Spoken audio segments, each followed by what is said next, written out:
it's certainly, you look at a scene like that, it's pretty scary stuff. Does it scare you? I mean, if you know that that exists out there, do you feel like that's an environment where anybody could raise a family?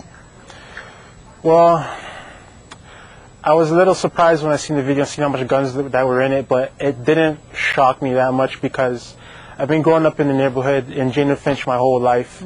And I've seen 1 or 2 people with guns, but I've never seen anybody get shot before. Actually, I've seen one person get shot, and that was from a cop shooting somebody else.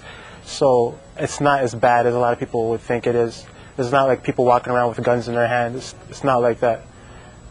School here was simplified, you know, in the sense where I was benefited to learn French and Italian.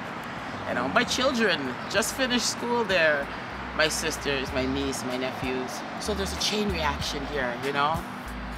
Childhood friends that still even live here. You know, there's a reason, roots and culture, you know? My endeavors here, it's about strengthening myself. You know, everybody wants to label Jane and Finch as some kind of area that you have to be afraid of and run and gonna get robbed and such.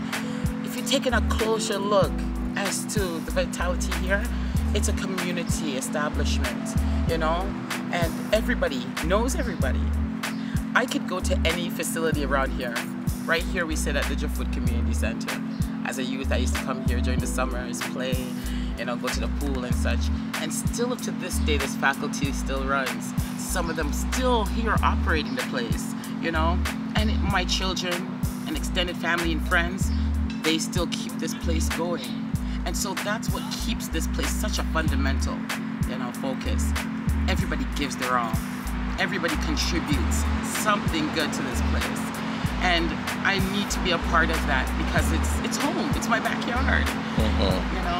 And I want to make sure that our legacy preserves and keeps going. Because good things, as Mr. Gomez once told me, good things come from Jane and Finch. Good things come from the city of Toronto. We are not minorities, we're at large, you know, and we're coming from a strong cornerstone of the city. For you to be a part of this is easy. For you to survive in it, you gotta have the strength, you know, love and unity. That's just the pretty much basic fundamentals into surviving this place. An independent woman in the sense that I know who I am. A lot of changes have come from here, but in extension, people say that, for instance, the stone, the blockage that is here is encumbered by stereotype or slander or whatever the case may be. But I think it's about fear, you know? Some people are afraid to find the truth of that cornerstone, you know? But remember, a cornerstone is also a foundation, right? So if you don't build the strength to unify, how can you stand strong, right? And it made me a better person in the sense that I can hold my head high. I have, and will continue to do my part in this community. And that's where the strength continues. I can walk down the street and say hello. And it's like you're your own local kindness, your own local celebrity, so to speak, because you're not of the minority that people pertain you to be because you're from Jane and Finch.